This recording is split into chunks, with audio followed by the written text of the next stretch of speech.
Hello, welcome to my channel. This is Aditya, and today we are going to be talking about this book. I'm not sure whether you can see this in the frame. The name of the book is Think Less, Learn More by Dr. Srini Pillay, who is a psychiatrist from Harvard. And the suffix of the book is that unlock the power of the unfocused mind. So the main emphasis is on the unfocused mind. So, what is the unfocused mind? Basically, we all know what the focused mind is. You know how parents say, you should be focused on your work, focused on whatever you're doing. Focus is basically like a tunnel vision. There is a basic emphasis onto something, and we forget everything else that surrounds it. So that's how focus is. So unfocus is exactly paradoxically. Unfocusing is like having a broad vision, like broad peripheral vision. And so, thing with focus and unfocus is that they're both yin and yangs. They're a bit like an expiration and inspiration. When you inspire, you gotta expire. That's how it is. So when you focus, you gotta unfocus. That's how it is. That's how we are built innately.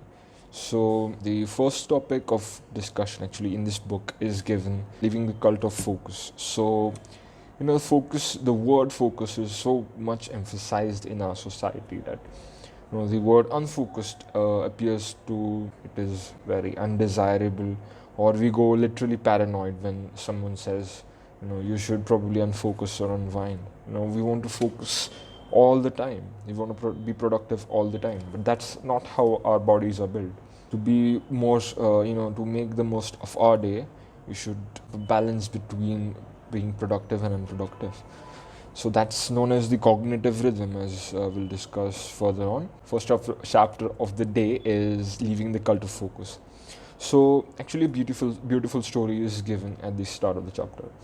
So a guy is driving on a road, and it was a dark highway and it had curved roads. Right? So they were both sleepy. He was not completely focused onto the road. Just enough. And as how driving is, you can't be hyper focused while you're driving. You have some thoughts going on in your head. So that guy had a moment of epiphany, and that singular moment led it was a revolutionary moment basically in the scientific community and the scientific history, and basically was going to change the whole world. That guy was none other than Dr. Mullis, and the moment of epiphany he had was, I don't know what it was, but it eventually led to the discovery of polymerase chain reaction, or PCR as we know. So as our non-medico friends might not know PCR is basically when you take a small fragment of DNA and polymerize it into a large fragment. So it was revolutionary, it was quite big, and it is still used in obstetrics and gynecology and forensic medicine as well. The revolutionary change that took place was because of the power of unfocus, because his mind was not too focused on the road, but he had some thoughts going on in the background of his head. Probably he was coming from his laboratory and he was confused about something, I don't know, but that's how the unfocused mind is. And about 50 to 75% of scientific discoveries are accidental. The discovery of penicillin is accidental. So all the scientists have a strong unfocused mind. They can think alternatively, and that's what fuels them to be great, if that makes any sense. So that actually a sad example now. After this positive example is that a police officer in Boston was chasing a primary suspect. He was so focused on the suspect. Another crime was taking place at the roadside end, and he was so focused on the primary suspect that he couldn't notice the other crime taking place. So eventually he was convicted of perjury, because it was not completely his fault, but that's how focus can be. It is basically a double-edged sword. So yeah, he was later punished, and I feel sad for him nonetheless. So there are a lot of examples given in this book about focusing and unfocusing. So another one is actually a beautiful example is of an orchestra member. So you know how orchestra is basically. I think everyone knows. There is a conductor conducting the orchestra and the musicians playing their individual instruments. So the musicians have to maintain a fine line of balance between, focusing on their own instrument as well as being aware of what is being played in the surrounding, because they want to be in tandem with what is being played in the surrounding, and obviously they want to play their own notes as well. So that's actually a beautiful example of how it is. Then that's how it should be. Now, actually you can consider every sport or anything. It actually consists of focusing and hyper focusing. That was the first chapter, leaving the cult of focus. Focus is actually overrated and overused, I might say. So yeah, we should leave the cult of it, and we should use it wherever it's appropriate and apt. Not overuse it, because it will eventually lead to burnouts in the long term, and it's not good. So you should unfocus regularly. So the second chapter named The Beat of Your Brain. So as we know, heart has its own beat. It contracts rhythmically and relaxes rhythmically. That's not how a brain works. Brain is static, but it is known as cognitive rhythm, as I mentioned before. As you do, actually, I think everyone might know the ECG, electrocardiogram and electrocardiograph. It is used to record the the waves that go through the heart. Similarly, there is an instrument known as EEG, electroencephalograph, which captures the waves of the brain. So the waves of the brain are basically alpha, beta, theta, gamma, and delta. So those waves, beta wave is primarily of focus. When you're hyper focused onto something, the beta waves is predominant, and the alpha, theta, and all the later waves come as we unfocus. So what it says, that the EEG graph says that the waves are not separate; they are all part of the same spectrum. So what it basically entails is that focus and unfocus are not very different. They are part of the same, as I mentioned, part of the same coin. So another mention is of the term direct mode network, or the part of the brain which carries out the unfocused activity, or the network of the brain. So this DMN, this is actually the prime focus of this book, I might say. The DMN, it's so glamorized. I think the most glamorized topic in this book is the DMN, direct mode network. So DMN is that part of the brain, where your unfocused activities are being carried out. So that part gives you that authenticity which you have with yourself. You connect you have with your authentic self. That what gives you your uniqueness. You're different from everyone because your DMN makes you different. And that part of unfocused mind, as I mentioned before, Dr. Mullish, while he was driving, the unfocused mind is so powerful that it carries out its activities almost a million times faster than the focused mind. So the focused mind basically captures whatever is happening in and around the world, and that is processed and assimilated by the unfocused mind. So it's much, much more potent. So the DMN is where the processes are being carried out.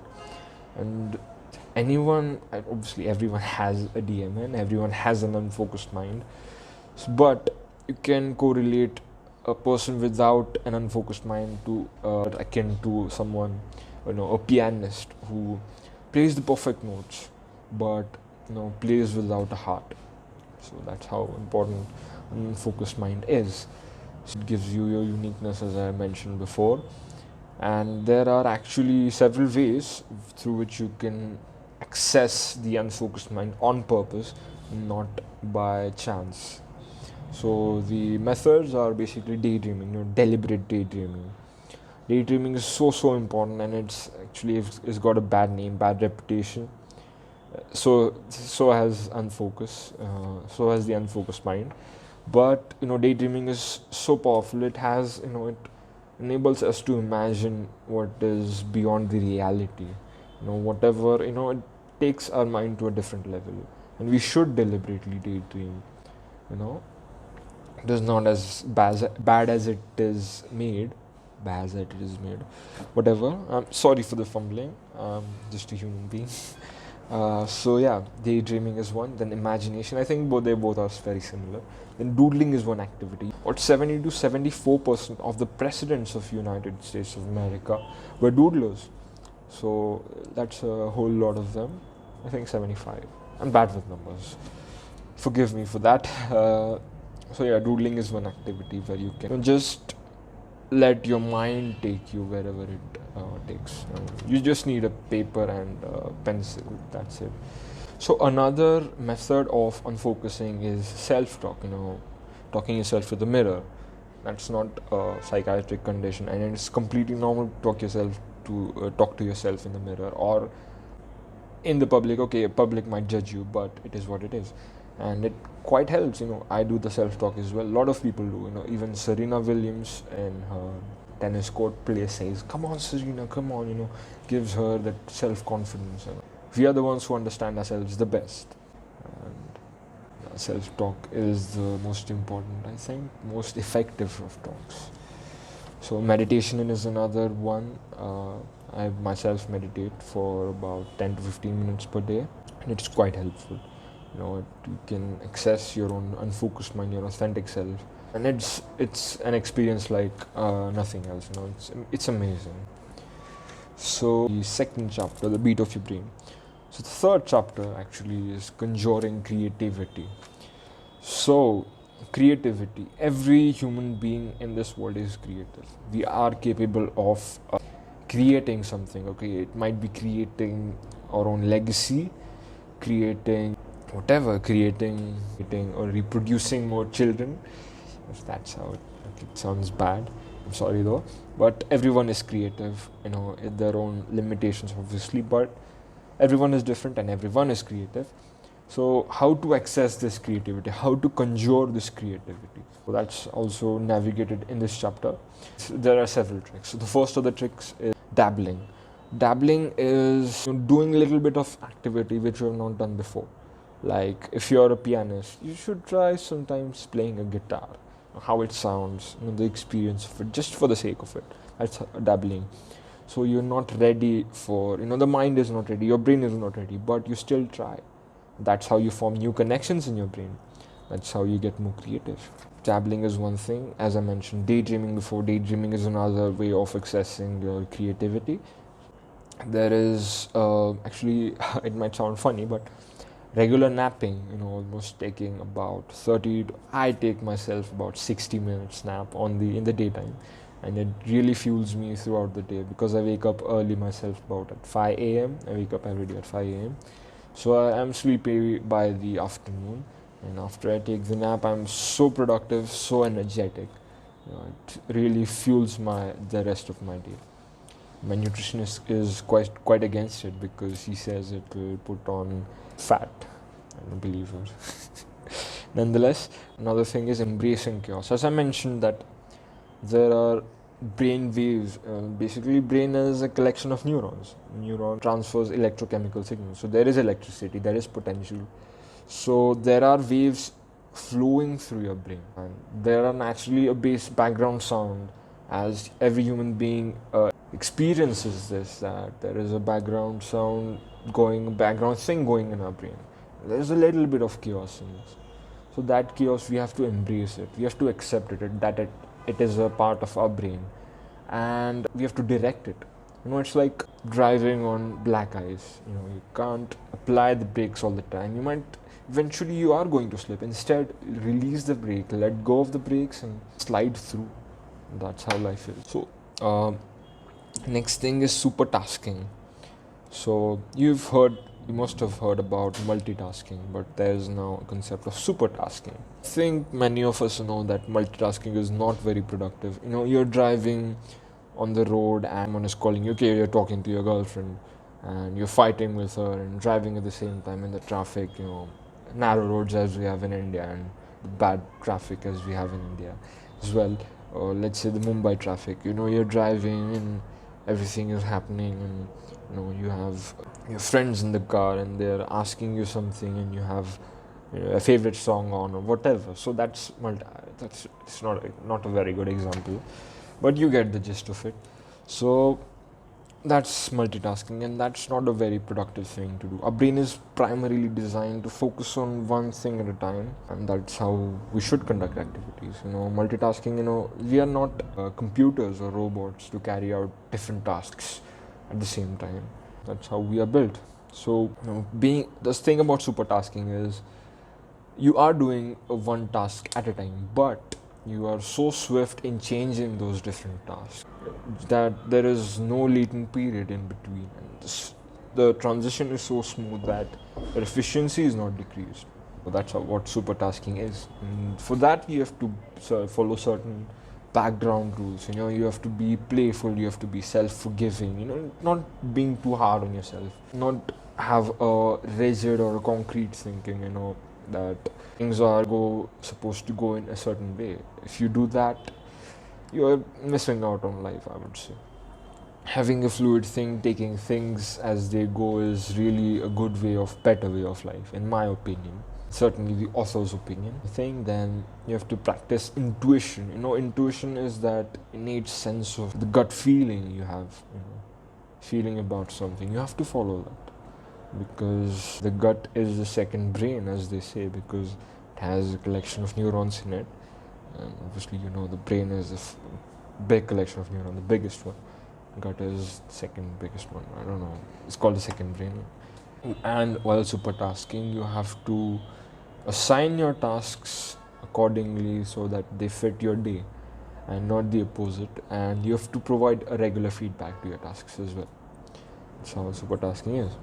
A beautiful collection of it, I would say. So, getting stuck. Sometimes, I myself am stuck a lot of times in the day. So getting unstuck is very, very important, because while you're stuck, you're just cramming. I don't know, I can't really describe the feeling, but you're stuck in a place mentally. It's one of the worst feelings in the world. I'll easily say that. But getting out from there is just as very, very important. Author has helped us pave that path as well. One of them is possibility mindset. We have to be optimistic about things. For example, Elon Musk. Everyone knows, sustaining life on Mars is so difficult. But this guy is full of self-belief and optimism, and that is the possibility mindset. He's saying that it is possible to live on Mars, it is possible to sustain life, it is possible to do something for humanity. Might not be possible now, but it will be in the future. That is possibility mindset. This guy isn't the richest guy in the world for no reason, He's really an icon. I just am enamored in the aura of him. I'm not sure if enamored is the right word. I said possibility mindset. And second part, you can say, is making small steps towards your goal. If you can't reach the goal directly, at least you should take small steps so you can displace yourself from the initial position you are at. So you will be closer to your goal. That is productive in itself, and that's how you should be in life. Taking small steps all the time. It's actually better in psychology terms as well. Nonetheless, you should have stress-free periods as well. I myself do that whether I'm studying or reading. I have free periods of about 15 minutes, I'd say 10 to 15 minutes, where I'm doing activity, something of an undemanding activity like leisurely walking or arranging my cupboard. I love cleaning. I have an OCD, so the people with OCD might know. Cleaning and listening to songs, doing whatever is not taxing on the brain. That's stress-free period. So the penultimate topic is from disenhancement to greatness.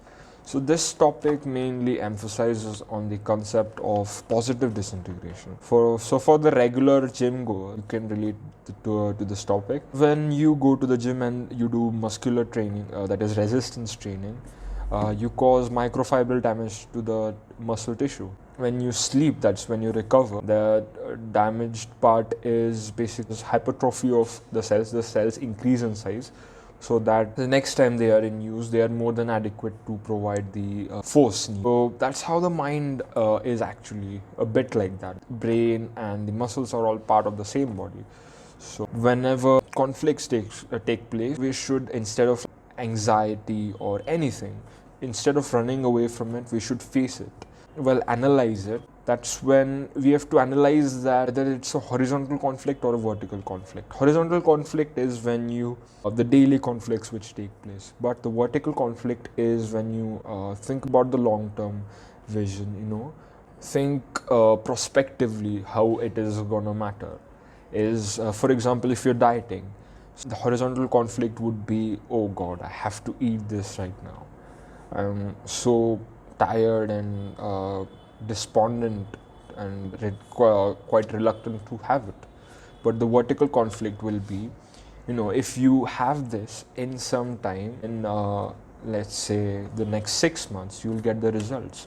And this is not just for now. If you make this habit, you will get the proper nourishment your body needs. That is the vertical conflict. So you have to see vertically as well as horizontally. So when you move vertically, bypass the horizontal conflicts. That is when you reach greatness, eternal greatness, as they say. So another thing is relying on spontaneity. So being spontaneous is, I think, something which we don't really practice. I don't know, lots of people do, but micromanagement kind of hinders spontaneity. You have to leave room for spontaneity. Of course, I do, and sometimes you have to surrender in the moment and surrender to the how you feel at that moment. That is very important. Being in the moment, stuff like that. So you have to think about greatness. Is that obviously when we think about greatness, we think about great people who have achieved their goals, set their mark on the world, set the benchmark or achieved stuff. So obviously they must have had, when they did those things, they obviously must have had the target or objective to achieve that goal. But for that, you have to imagine your own goal, you have to create your own goal, and you don't have to necessarily follow the system you are in. Find your own strengths, find your own avenues, and work on it. Work really hard, work so hard that you become the best in the world in whatever you do. And well, there you are.